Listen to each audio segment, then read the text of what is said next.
Estimados amigos, comenzamos este Congreso Internacional sobre la relación entre metafísica y teología que proyectamos junto con todos los miembros del Instituto Internacional de Santo Tomás de Aquino y de San Juan de la Cruz.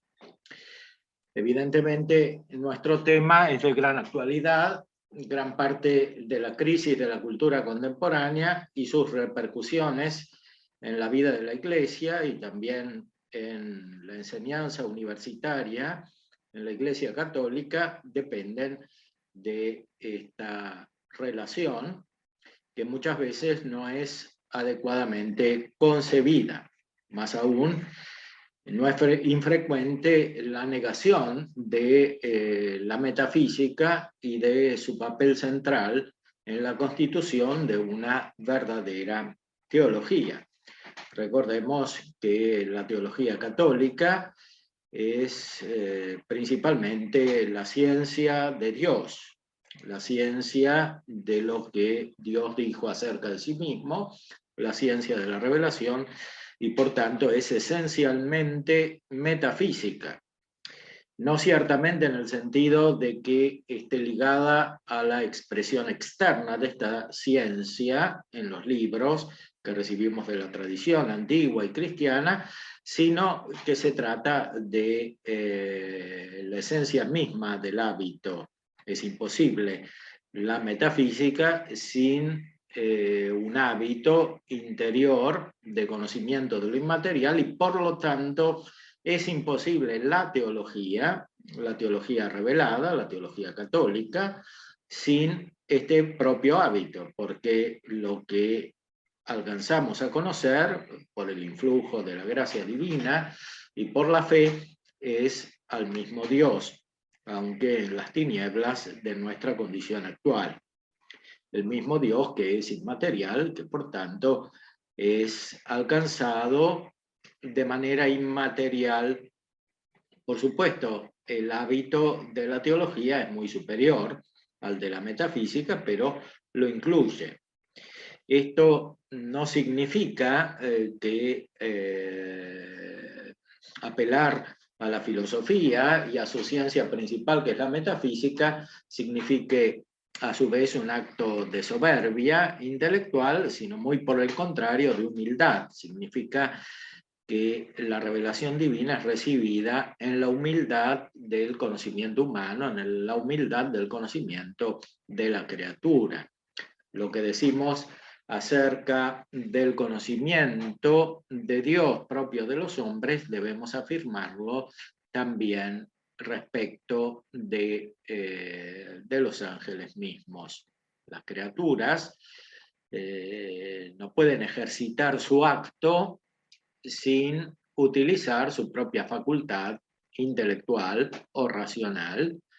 En el hombre la razón es lo mismo que el intelecto. En los ángeles el intelecto es directamente intuitivo. Ni los ángeles ni los hombres pueden directamente alcanzar a Dios sin ejercitar su facultad intelectual. Dicho de otra manera, no podría pensarse en alcanzar a Dios por medio de un solo acto de gracia. El doctor en teología, Eduardo Badillo Romero, ha hecho una tesis muy interesante en la Gregoriana sobre este punto, sobre las querellas de los escolásticos del siglo XVII acerca de la substancia sobrenatural que se aplica naturalmente a lo que estamos diciendo. Es necesaria la metafísica para poder hacer una verdadera teología. Las reflexiones de este congreso se refieren a este punto principal, este punto que es necesario aclarar en el contexto de nuestra cultura contemporánea y de la vida de la Iglesia de hoy. Estamos todos muy interesados en las conferencias que seguirán, que nos iluminarán acerca de este punto. Por supuesto, es un tema inmenso, se tratarán solamente algunas cuestiones, pero a partir de lo que se analizará, podremos colegir la importancia y la profundidad del tema que nos ocupa.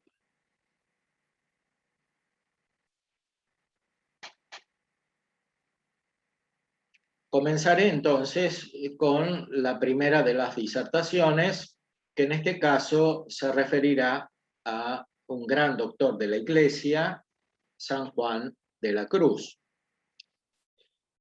Comienzo por este autor por dos razones. En primer lugar, por la importancia intrínseca de su doctrina, que no se aplica solamente a la espiritualidad o a la mística, sino que tiene connotaciones teológicas y filosóficas muy importantes.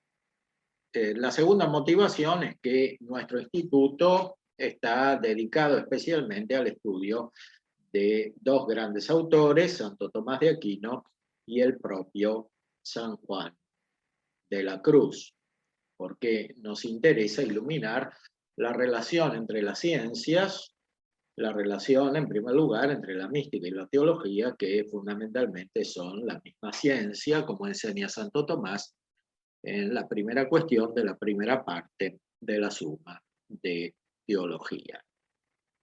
San Juan de la Cruz tiene una rica doctrina acerca de la metafísica y su relación con la teología sobrenatural y con la propia mística.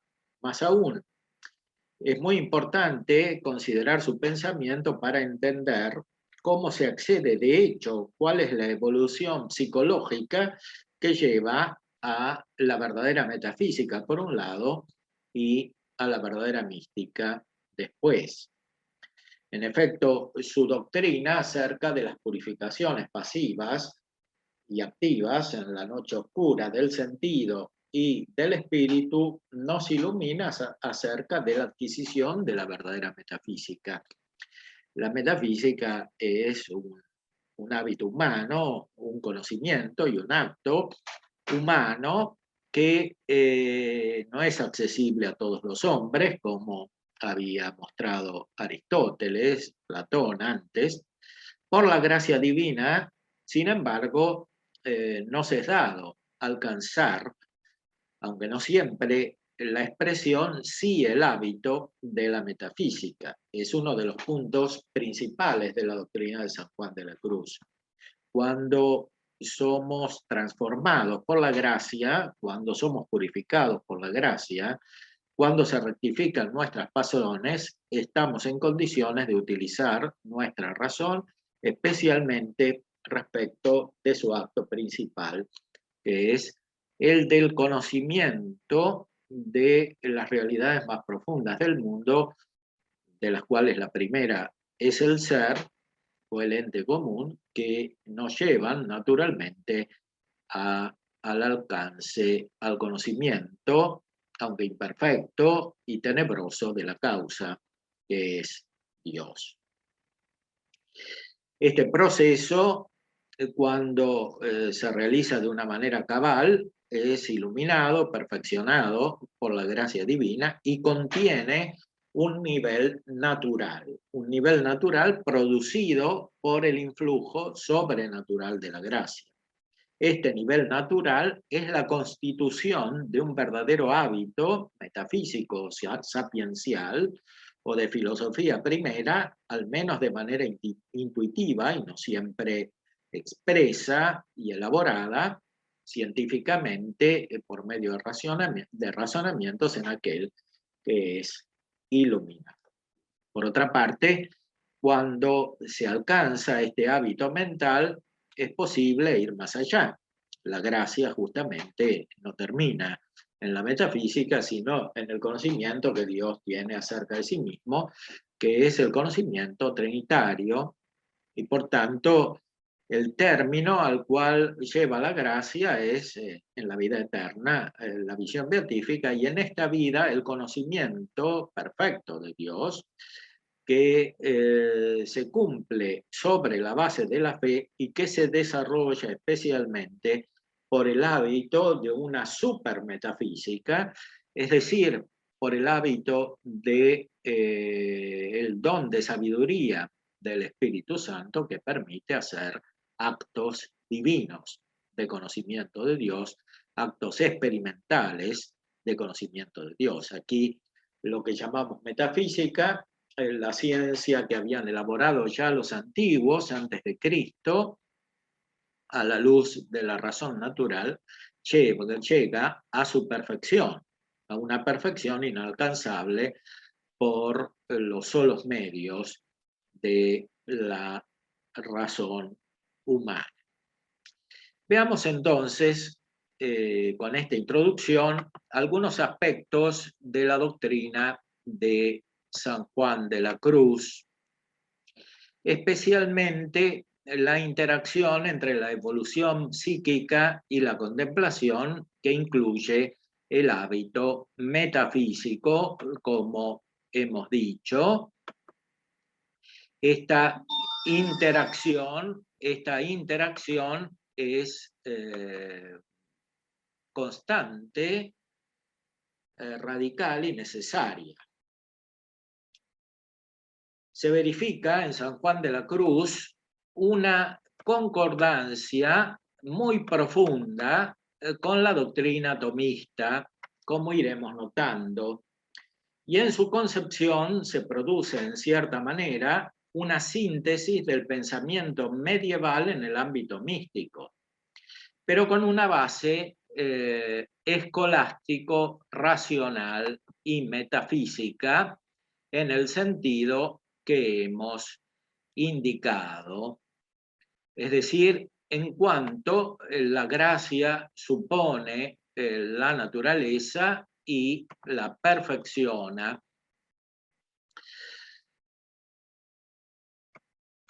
Las obras principales de San Juan de la Cruz, sabemos, son 4: la subida del Monte Carmelo, la llama de amor viva, el cántico espiritual, la noche oscura, teniendo en cuenta que muchos autores consideran la noche oscura en su unidad y como continuación de la subida del Monte Carmelo, porque la purificación pasiva es el cumplimiento de la activa, que es el tema tratado en estas 2 obras, que finalmente serían una sola.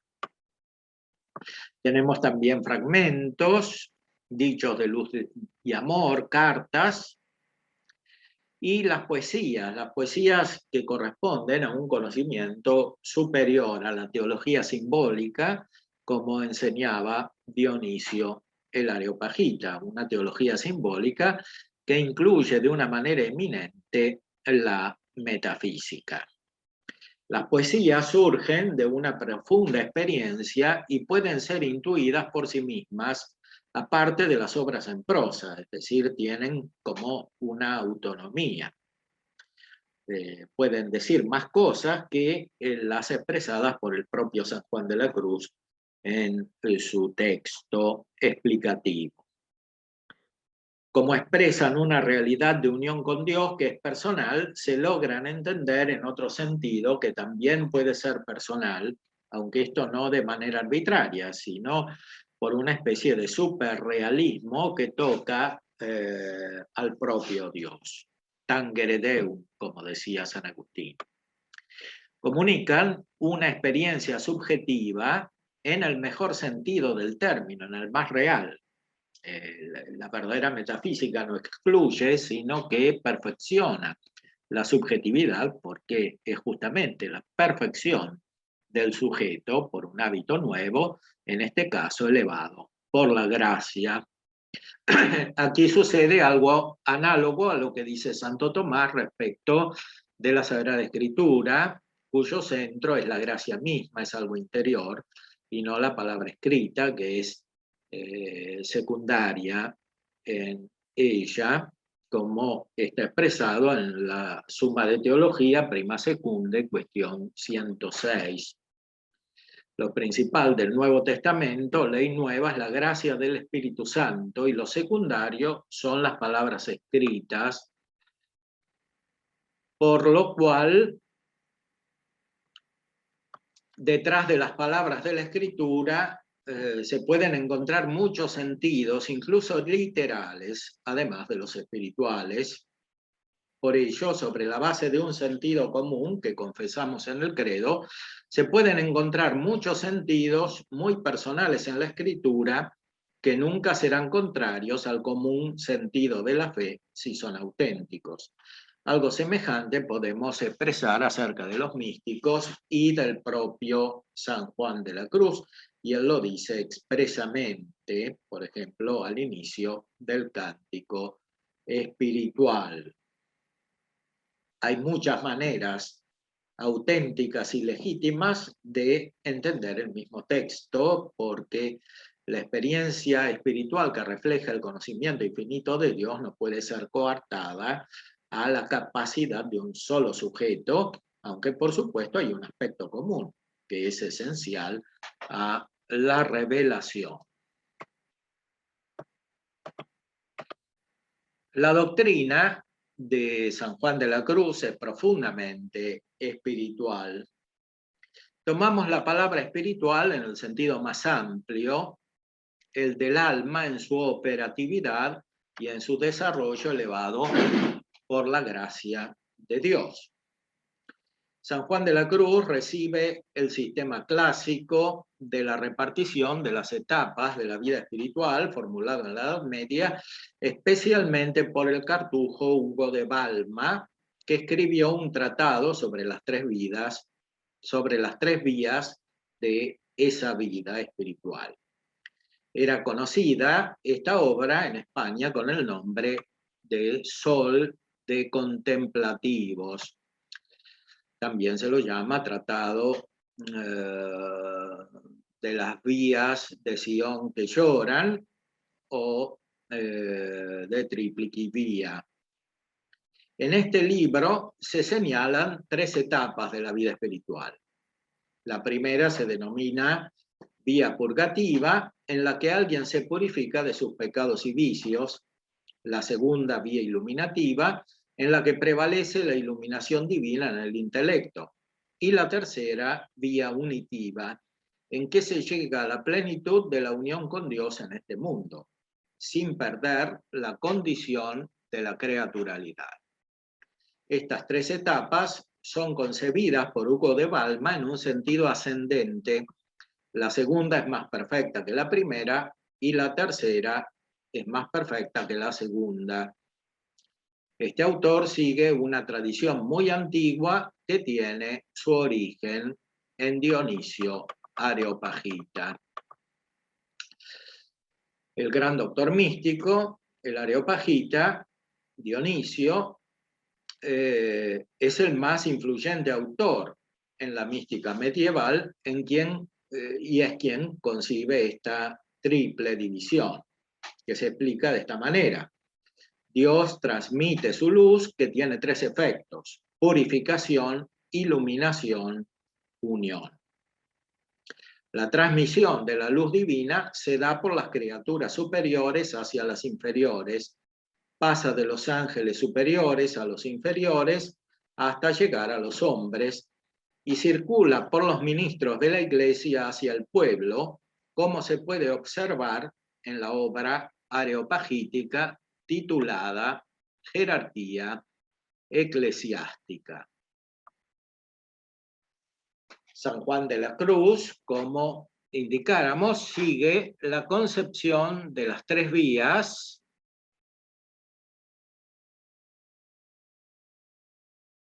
como la formula Hugo de Balma, pero en la Edad Media había otra sistematización, la de San Buenaventura en su tratado de Triplici Vía, que es un tratado en cierta manera más profundo que el de Hugo de Balma, porque el doctor Seráfico vislumbra, al igual que Dionisio, una contemporaneidad de las tres vías como tres aspectos de la misma vida o experiencia espiritual. lo cual tiene un sólido fundamento en la experiencia y en la teoría de la iluminación divina trinitaria. En esto, Buenaventura, en efecto, es bastante cercano a Dionisio, que expresa que Dios purifica no solo a los hombres, sino también a los ángeles, que no tienen pecado. Se trata, por supuesto, de los ángeles buenos.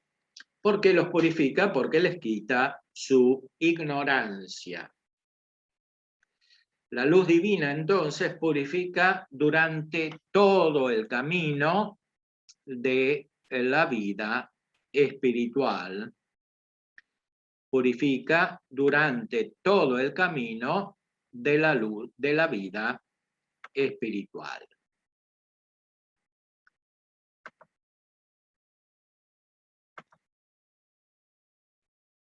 En Buenaventura, la luz divina purifica, ilumina y une durante todo el proceso de crecimiento contemplativo.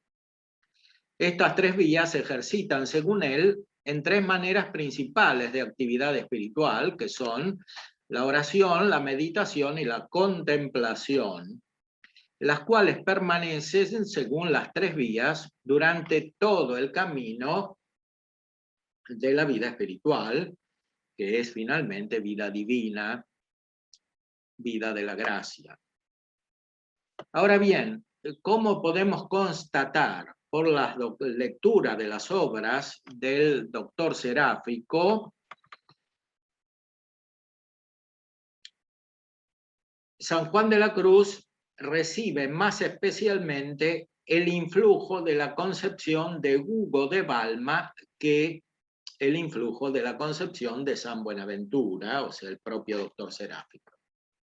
Para Juan de Yepes, es decir, en San Juan de la Cruz, las tres vías se dan en orden sucesivo, si bien profundizando en su concepción, él mismo llega también a una visión como la de San Buenaventura, es decir, una visión de contemporaneidad de los tres aspectos, purificación, iluminación, unión, que están ya presentes en la gran inspiración de la obra de Dionisio el Areopagita.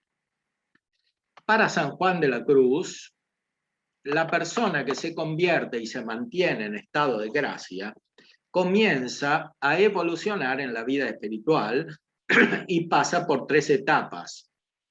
Ya lo dijimos a propósito de los autores anteriores. La primera es la vía purgativa, que abarca un periodo relativamente prolongado de la vida de la persona. El espiritual, que es cualquier persona que tiene la gracia y intenta con su ayuda llegar a la perfección. El espiritual debe pasar años purificándose de sus pecados, pasando de una vida orientada por la afectividad sensible a una vida centrada en la razón. Esto quiere decir que una persona que es espiritual todavía no desarrolla perfectamente las capacidades humanas, de las cuales la principal es la metafísica, si no se purifica sus pasiones, es decir, si las pasiones no ordenan sus actos al conocimiento de la razón y no están guiadas en lo práctico por la razón misma. Esta primera etapa corresponde al efecto de la gracia, que es la restauración de la naturaleza. Dicho de una manera más simple, se llega a un verdadero conocimiento metafísico con la ayuda de la gracia. Esto no significa que imperfectamente no se pueda llegar sin la gracia. En efecto, han llegado muchos filósofos, pero en general, como enseña Santo Tomás, con la mezcla de muchos errores y en número muy reducido y después de mucho tiempo, como demuestra la historia de la cultura. Más aún, cuando este proceso es realizado sin la gracia, y peor aún contra la gracia, como sucede en los filósofos que desarrollaron su actividad en la cultura cristiana, pero que se rebelaron contra lo más profundo de esta cultura, que es la revelación, de una manera profundamente deformada e incluso nociva. Lo podemos constatar en las filosofías más influyentes de nuestra época, que tienen su raíz en el iluminismo, especialmente las filosofías como la de Kant, la de Hegel o la de Heidegger. Aquí se constata esta deformación profunda que se produce en el nivel metafísico de la filosofía cuando finalmente se rechaza la gracia y la revelación. Entonces, esta primera etapa corresponde al efecto de la gracia, que es la restauración de la naturaleza. La gracia santificante restaura la naturaleza humana y la eleva. Es una verdad fundamental, se puede consultar a este propósito la iluminadora cuestión 109 de la prima secunde de la Suma de Teología de la Quinate. El hombre es un animal racional, pero la mayoría de los hombres se guía por las pasiones y no por la razón. La mayoría de los hombres se guía por las pasiones y no por la razón, lo cual es contrario a la naturaleza humana. Esto es una verdad constatable incluso a nivel natural. En esta primera etapa, lo que prevalece, pues, en la conciencia del sujeto es la restauración de la razón. Es decir, se produce un efecto que es perceptible por la razón misma y que atañe a la propia razón.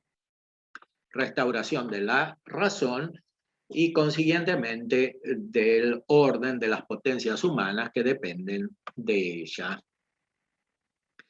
La afectividad se subordina así a la voluntad y la voluntad a la inteligencia. Si bien las nociones que comienzan a actuar en la primera etapa de la vida espiritual son sobrenaturales, el centro real consciente de la vida de la persona no está constituido aún por lo sobrenatural,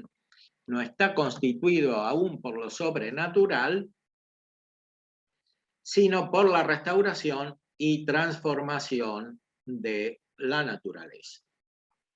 Es una etapa, si bien movida por la gracia, filosófica, o sea, en substancia la persona se hace metafísica, pero por el influjo de la gracia y en orden a un conocimiento que es muy superior al de la metafísica, pero que lo incluye y que lo perfecciona, el conocimiento experimental de Dios.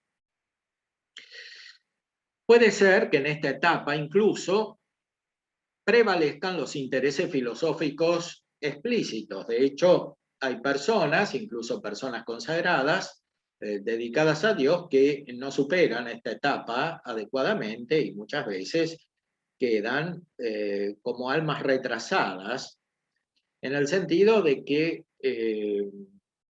no superan el modo propio del conocimiento racional, incluso metafísico, y no se abren a una espiritualidad más profunda, que es la espiritualidad trinitaria, la espiritualidad por la cual se alcanza de modo experimental al mismo Dios, gustándolo y sintiéndolo por el afecto, por un afecto espiritual que sigue y precede de maneras distintas a este propio conocimiento.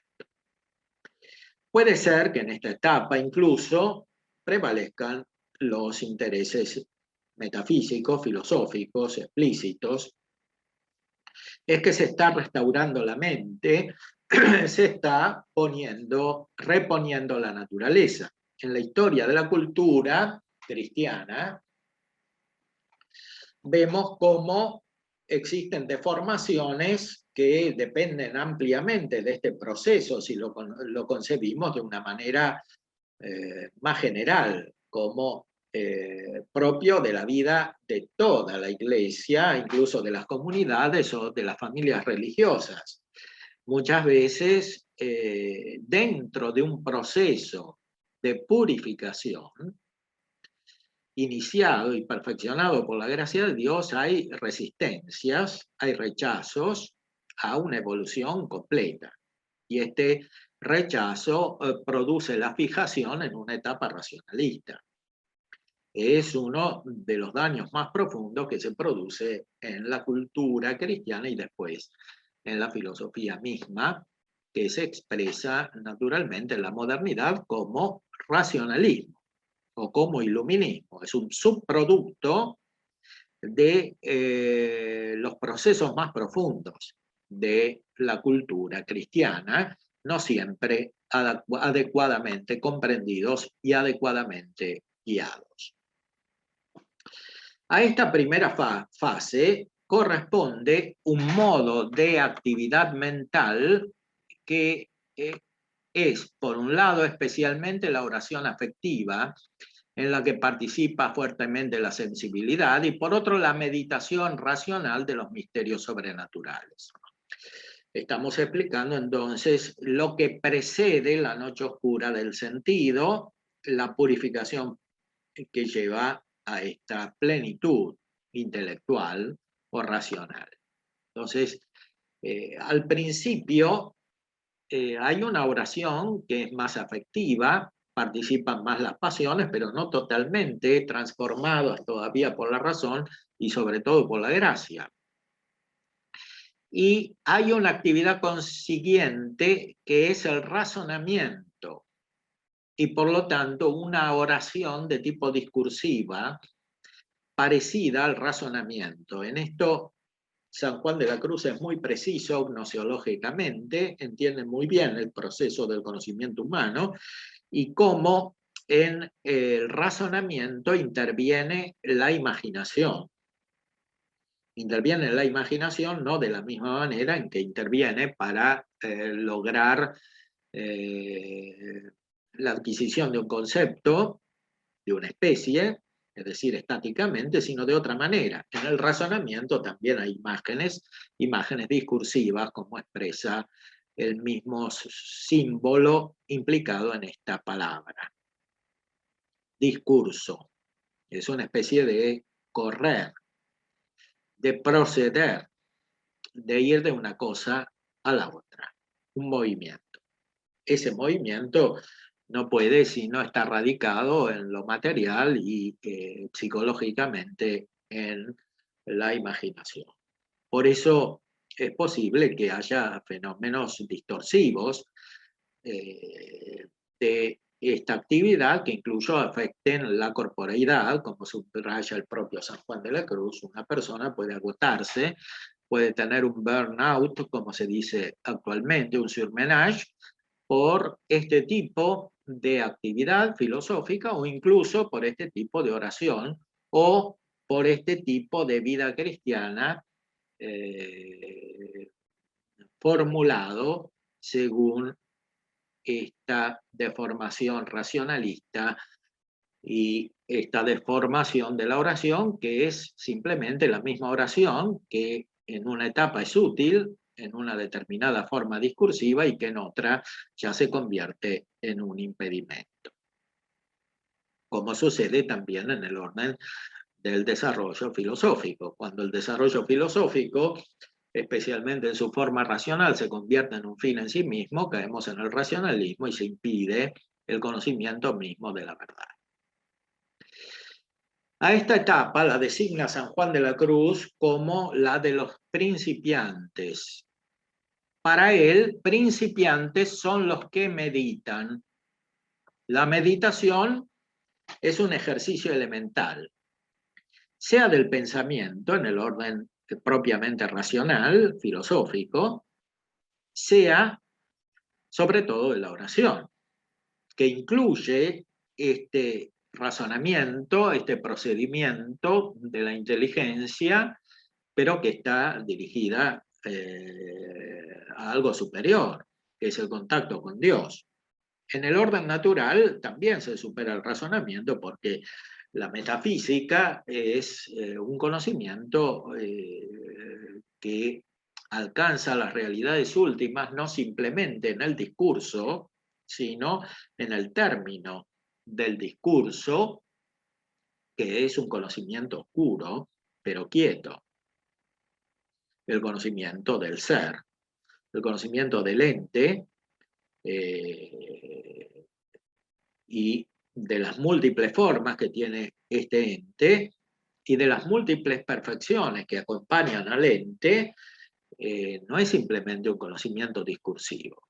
Es algo que supera el conocimiento discursivo, que permite un contacto con lo real por participación de estas perfecciones que iluminan y perfeccionan directamente la mente, como expresa Santo Tomás en el comentario a la obra de Dionisio Areopagita sobre los nombres de Dios. El conocimiento de las realidades materiales se hace por abstracción, en cambio, el de las realidades superiores, incluyendo las metafísicas, se hace por participación, es decir, por una recepción de esas mismas perfecciones en nuestra mente. A su vez, ese conocimiento, por analogía, por un procedimiento especial, llega a la causa que es Dios, de la cual se conoce y no se conoce, como explica Dionisio. Porque todo lo que llegamos a conocer de Dios, así como lo conocemos, no está en Dios, sino de una manera superior. Y por eso nos unimos a Dios, dice Dionisio en el capítulo 7 del libro sobre los nombres de Dios, como totalmente desconocido o como desconocido, dice. Nos unimos por medio de el no conocimiento. Diates agnosías, dice en griego. A través del no conocimiento o de la ignorancia. Que no es simplemente ignorancia, sino un conocimiento superior que incluye el conocimiento de que nada es como Dios.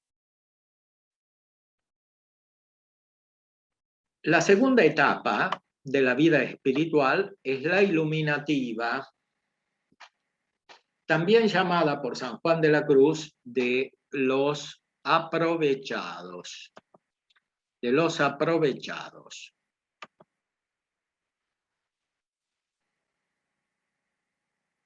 Esta es claramente superior a la anterior. En ella no prevalece la restauración o purificación de la naturaleza, sino un complemento de la naturaleza racional. Pero el sentido de esta plenitud de la naturaleza no es aún sobrenatural. Se da una iluminación de la inteligencia, no es solamente una reforma, sino una perfección positiva. Las ideas nuevas que advienen son de origen natural, pero recibidas por vía sobrenatural. Ideas o nociones o iluminaciones. No son, consiguientemente, tanto fruto de la capacidad humana de comprender como fruto de la gracia. Fruto de la gracia.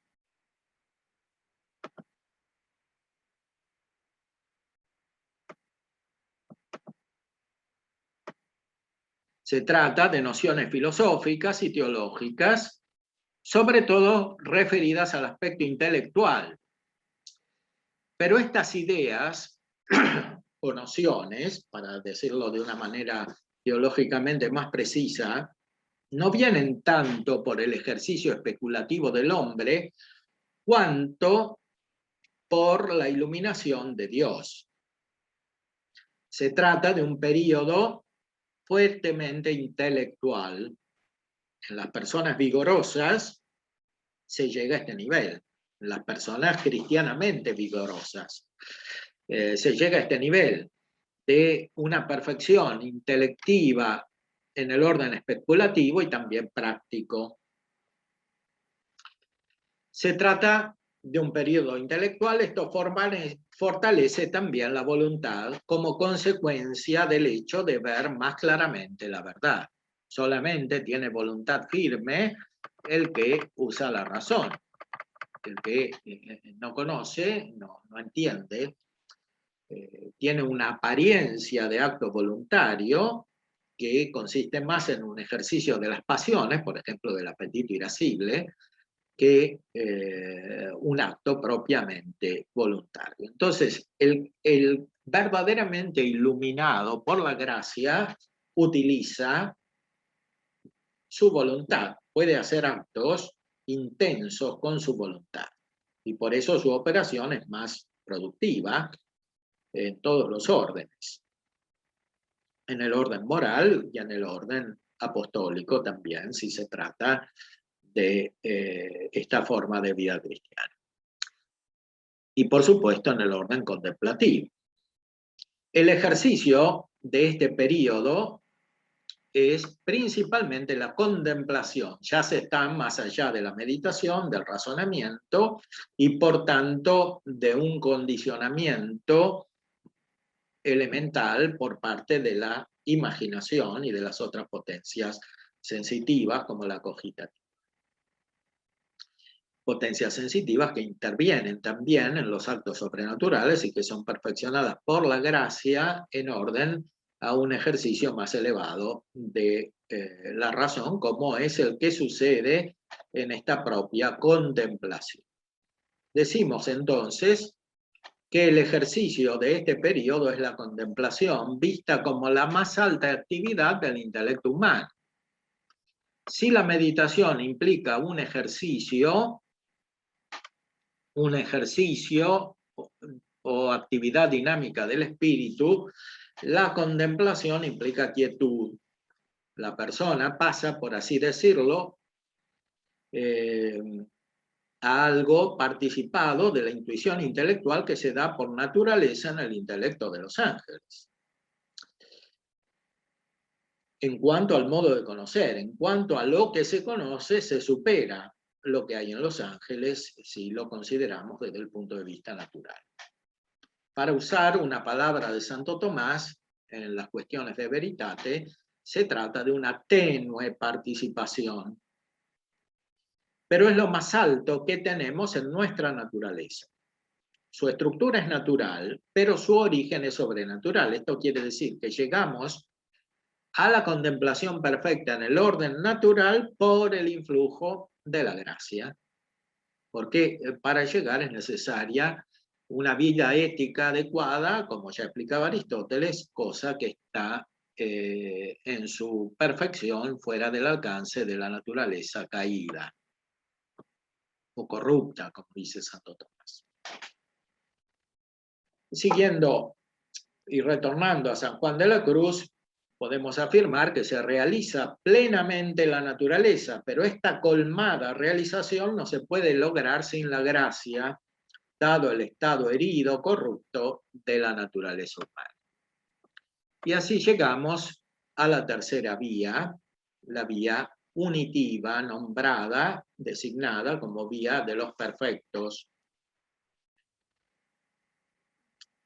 donde se encuentra el pasaje al nivel propiamente sobrenatural. O sea, hasta aquí, en cierta manera, prevalece la actividad natural del intelecto, aunque iluminada, perfeccionada por la gracia, es vida cristiana, sin duda, pero vida cristiana imperfecta, porque demasiado natural. El naturalismo, que es una deformación en la vida cristiana, consiste justamente en esto, en una incapacidad de trascender a un nivel superior, a un nivel perfectamente místico en el cual prevalece la iluminación divina y el conocimiento al modo divino. Si trasladamos esto al nivel cultural y filosófico, las deformaciones, especialmente en la modernidad, que tienen carácter naturalista en varias filosofías, incluso de autores cristianos y católicos, derivan justamente de aquí, de una incapacidad de elevarse o de dejarse elevar, más precisamente, al nivel propiamente sobrenatural, que es aquel más propio de una actividad al modo divina, en la cual prevalecen los dones del Espíritu Santo y la acción del mismo Espíritu Santo que ilumina la mente. En esta etapa, entonces, la actividad de las potencias humanas está divinizada, se realizan operaciones que están por encima de las que naturalmente se pueden ejecutar. No solo porque son más intensas, sino también porque son distintas de las naturales. Se trata de los actos de intelecto y voluntad que el mismo Dios posee. Se entiende de una manera divina y se ama de una manera divina. Aquí se verifica la perfección de las tres virtudes teologales. Esta perfección se manifiesta en todas las dimensiones de la persona, llegando incluso al cuerpo, como se ve en los fenómenos de incorrupción y en los milagros de los santos. Los milagros que hacen los santos no siempre implican que se ha llegado a toda la perfección espiritual, porque son carismas, son gracias instrumentales, pero participan de esta perfección que la gracia produce en toda la naturaleza humana y por lo tanto en la dimensión corporal. Es esta la etapa de la cognitio Dei experimentalis, según la expresión del Aquinatense. Es una expresión que usa muchas veces Santo Tomás en sus obras, conocimiento experimental de Dios, en el comentario a las sentencias, en la Suma Teológica, cuando trata de la Trinidad. Los autores principales de la mística aseguran que consiste especialmente en el don de sabiduría del Espíritu Santo, lo afirma, por ejemplo, un gran autor de finales de la Edad Media, Dionisio Cartujano, que tiene grandes tratados acerca de la mística, especialmente el De Contemplatione. Veamos ahora qué dice nuestro gran místico sobre los periodos de crisis espiritual. Entre las tres etapas de la vida espiritual hay dos periodos de crisis. Cada pasaje de una etapa a la otra implica un tiempo de dificultades llamado noche oscura. Es una palabra simbólica. San Juan de la Cruz toma este símbolo de obras anteriores. Hay un manuscrito medieval que tiene un epigrama en griego que habla de la noche divina por la cual se llega al conocimiento perfecto.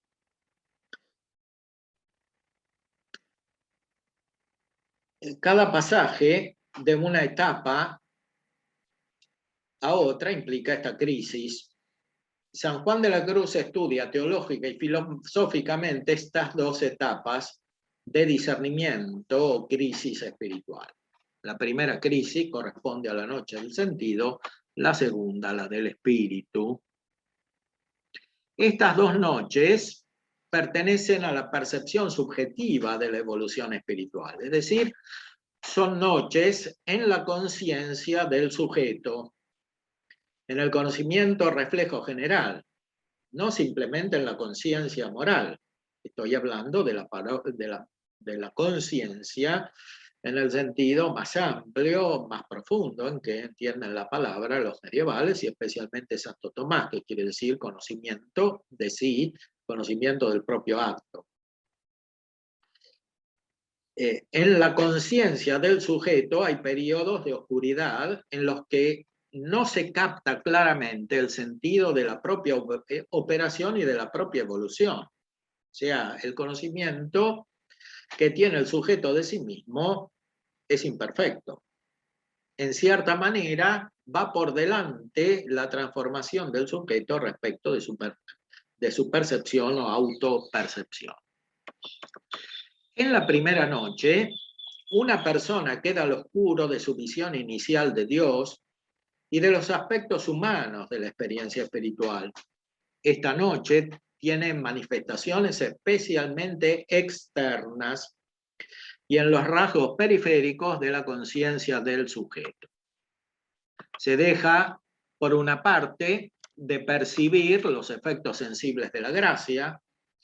Por otra parte, se deja de desarrollar la actividad mental en el sentido de razonamiento o meditación. Y esto supone una profunda transformación que a veces se da en manera traumática.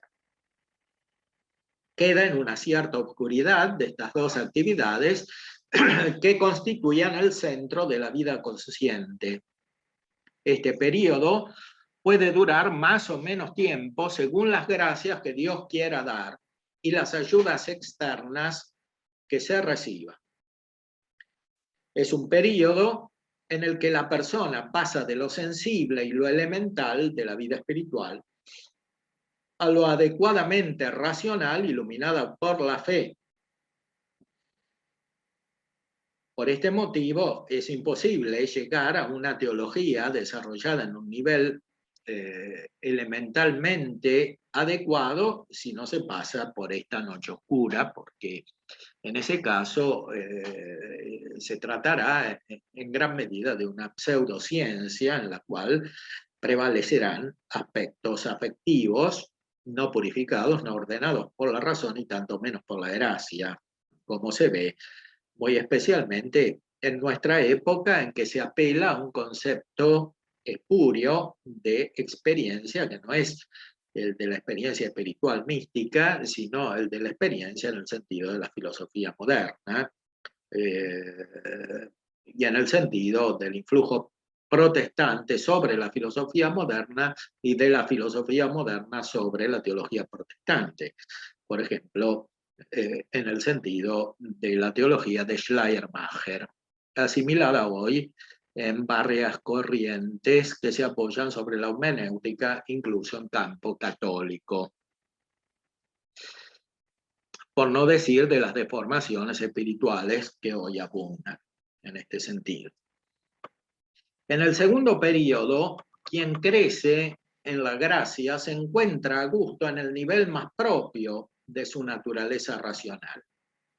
Es un tiempo de paz y de actividad continua, podríamos decir, siguiendo la teología de San Juan de la Cruz. A este periodo más tranquilo, más intenso, más sereno, sigue la noche oscura del espíritu. ¿Por qué? Porque quien está iluminado así por la gracia todavía tiene la raíz de las imperfecciones.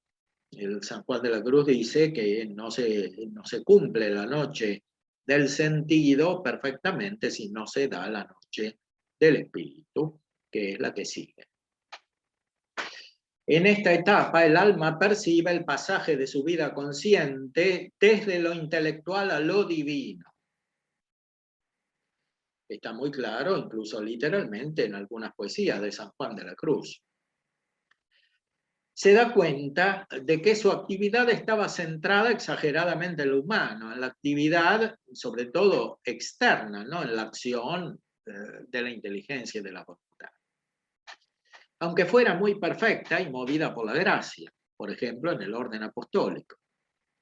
Este periodo de prueba y de crisis es mucho más difícil que el anterior, porque el anterior se daba en el nivel de la naturaleza humana, mientras que en la segunda crisis se trata de un pasaje entre el plano creado y el increado. Se trata en cierta manera de trascender el modo propio de conocer de la criatura, no porque se deje de ser criatura, la sustancia de la persona no se destruye, se perfecciona, sigue siendo criatura, pero se recibe misteriosamente la vida de Dios.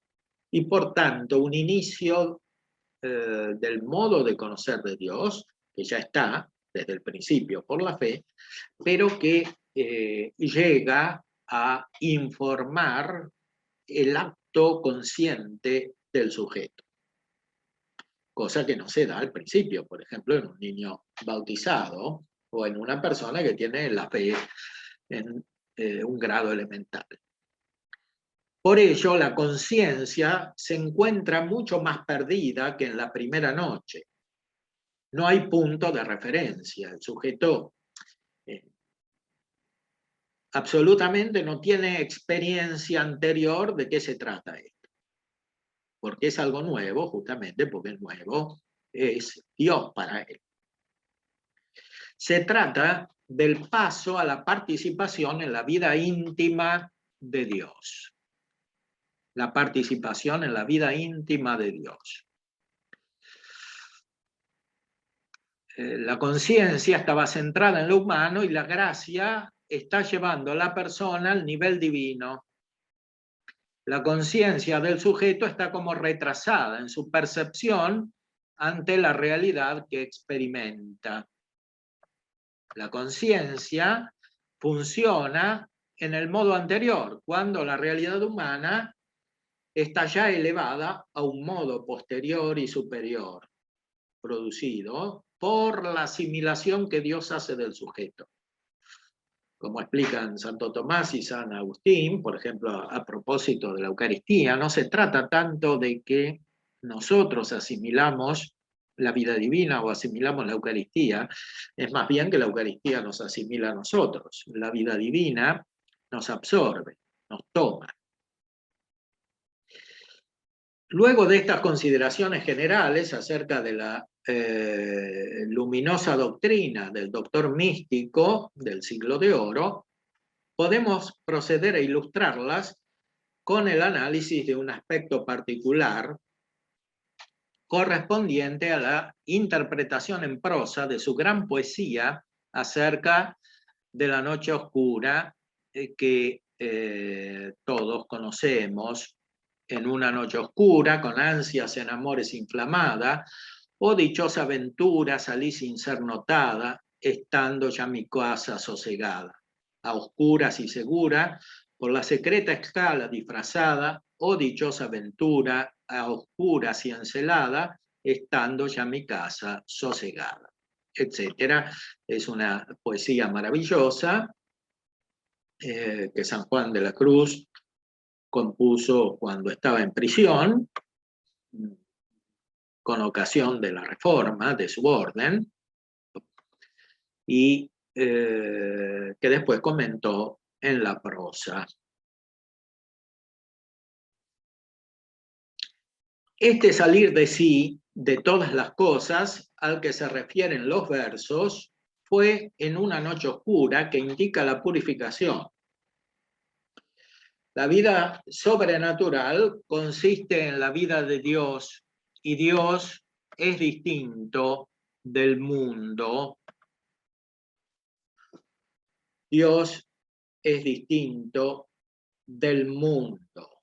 Santo Tomás dice en la Suma contra Gentiles que lo captamos como distinctus ab omnibus. En cierta manera el conocimiento más propio de Dios, especialmente en el orden racional, pero esto abarca toda la vida humana, incluso en la última etapa más perfecta, es captar a Dios como distinto, distinto de todo. Para llegar al nivel de Dios hay que desprenderse de las cosas creadas que eventualmente se reencontrarán en Dios, pero en modo divino, porque en Dios están todas las cosas, como dice Dionisio y como enseñan los grandes doctores. En el libro de la noche oscura se describe, pues, el efecto de la gracia en la persona cuando esta gracia no es obstaculizada. Lo que la presencia de la gracia hace primero es rectificar la naturaleza racional. El hombre se guía como hombre por su razón. El primer libro de la noche oscura explica el pasaje de la vía purgativa a la vía iluminativa, ya lo hemos visto. En la primera canción cuenta el alma cómo superó el apego desordenado de sí misma. Cuando se ama desordenadamente, ama algunas operaciones suyas más que a sí misma. Por ejemplo, desea las de la vida sensible. Si posee la gracia divina en modo inicial, aunque desde el principio esté unida a Dios, aún no tiene bajo control a la carne. Primero debe someterse esta para llegar luego a algo mucho más alto que sí misma. Esta salida, según el texto sanjuanista, se lo pudo impedir. La pudo hacer con la fuerza y el amor que le dio Dios en la noche oscura, de manera que ninguno de los tres enemigos, mundo, demonio y carne, se lo pudo impedir. Mundo, demonio y carne son los enemigos del alma, que en cierta manera prevalecen, están activos muy externamente en la primera etapa de la vida espiritual. Aunque las etapas sucesivas, sobre todo la segunda etapa, no está exenta, y a veces de manera más sutil, de estos ataques del mundo, del demonio y de la carne.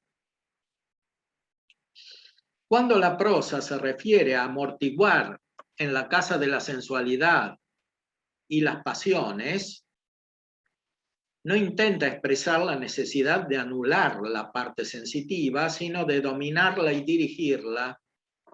Se trata de sujetar especialmente las potencias sensitivas internas como la imaginación. Y para iluminar esto, San Juan de la Cruz expone en el texto del comentario de La Noche Oscura a la poesía los vicios principales que tienen los principiantes. Son vicios muy notables, aunque estén en gracia de Dios. El primero es la soberbia. La soberbia es el primer vicio que estorba el desarrollo humano. Santo Tomás ponía la soberbia principalmente en la imaginación. Alguien se imagina ser mejor que lo que es, especialmente en relación con los demás. La humildad, en cambio, que modera la pasión, hace que la persona no imagine ser más que lo que es en verdad, y por ello influye en las otras potencias cognoscitivas que necesitan de la imaginación, como la misma inteligencia. O sea, si la persona es humilde en vez de soberbia, la inteligencia funciona mejor y el sujeto se conoce a sí mismo. Por más esfuerzos que haga la persona, no se puede librar de sí misma del desorden de sus pasiones sin la gracia. Santo Tomás, siguiendo al filósofo, al Estagirito, Aristóteles, afirmaba que la mayoría de los hombres vive según las pasiones y no según la razón. En estas está el centro de la vida de la mayoría, como dijimos. En la primera etapa, pues, se trata de modificar esta situación, lo cual no es posible sin la gracia. En la noche oscura, entonces, según el santo, comienzan a entrar las almas cuando Dios las saca del ámbito sensible y las transfiere al de la razón. En la práctica, según San Juan de la Cruz, conocemos a los principiantes porque ellos son los que meditan, como ya dijimos. Es una afirmación central para él. Los que viven en la etapa iluminativa son, en cambio, quienes comienzan a tener contemplación, que se hará perfecta en la vía unitiva como una especie de supercontemplación. Según San Juan de la Cruz, el razonar está muy unido a la imaginación y por tanto a la soberbia que describe en la prosa del comentario a la poesía de La Noche Oscura. En realidad, el que razona mucho sin la moción de la gracia es soberbio. Es prácticamente imposible eliminar la soberbia como concomitante a una exacerbación del razonamiento. El que medita demasiado, es decir, desproporcionadamente respecto del acceso a la contemplación, es orgulloso, aunque en la meditación se proponga ser humilde. Pues la meditación podría tener como tema justamente la humildad, pero hacerse de modo soberbio en cuanto a la actitud profunda de la sensibilidad, del apetito sensitivo. Hay en este ejercicio un centrarse en sí mismo de un modo asaz sensible que no puede ser superado sino por una presencia intensa de la gracia divina, lo que justamente San Juan de la Cruz llama contemplación, que es un aspecto de la gracia. Esta contemplación es sí la gracia divina, sobrenatural en su centro, pero tiene igualmente un efecto natural, ya lo hemos explicado al principio, que consiste en pasar o hacer pasar desde la meditación a la visión de la verdad como algo quieto. La gracia hace que el hombre subordine el razonamiento discursivo a la visión de la realidad y al contacto oscuro con el ser de Dios. Noche, en San Juan de la Cruz, quiere decir, pues, la presencia de la gracia divina que produce una transformación en el alma y en la conciencia, el conocimiento de sí de la persona. En esa conciencia, en ciertos periodos, prevalece la oscuridad, que es producida por una diferencia entre el hábito de la conciencia misma y la realidad percibida. El hábito depende de un nivel de realidad conocida inferior, en que la persona se ha precisamente habituado a ver las cosas de una manera. Y utilizamos la palabra ver con su connotación sensible y unida a los actos de los sentidos internos, no solamente de los externos. El alma ha superado este nivel por la gracia, pero esta elevación no ha llegado aún a su conciencia, en la que, como decíamos, permanecen todavía en cierta manera los hábitos de la etapa precedente. Si la primera noche sucede en el ámbito de lo humano, la segunda caece entre lo humano y lo divino. La noche del sentido, dice San Juan de la Cruz, es común a muchos. La noche del espíritu, en cambio, es rara.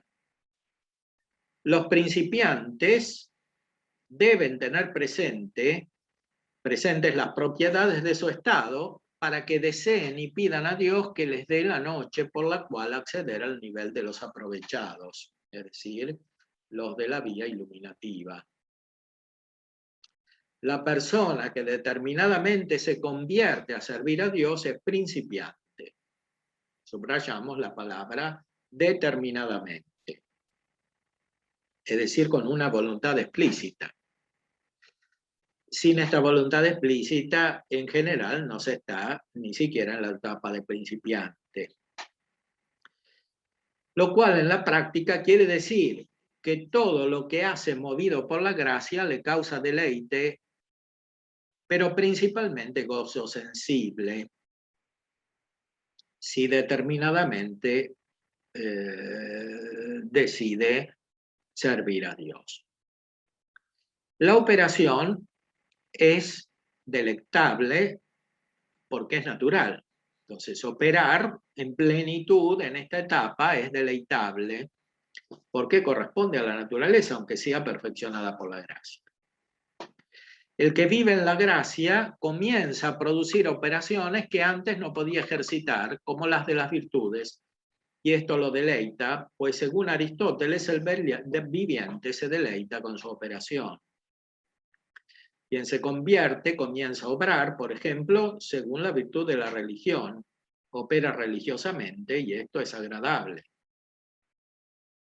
Una persona muy religiosa en este sentido, sea laica o consagrada, no es todavía muy perfecta. Está en realidad comenzando a entrar en lo que es propio de la naturaleza humana con la ayuda de la gracia. Y esto, por supuesto, es deleitable sensiblemente.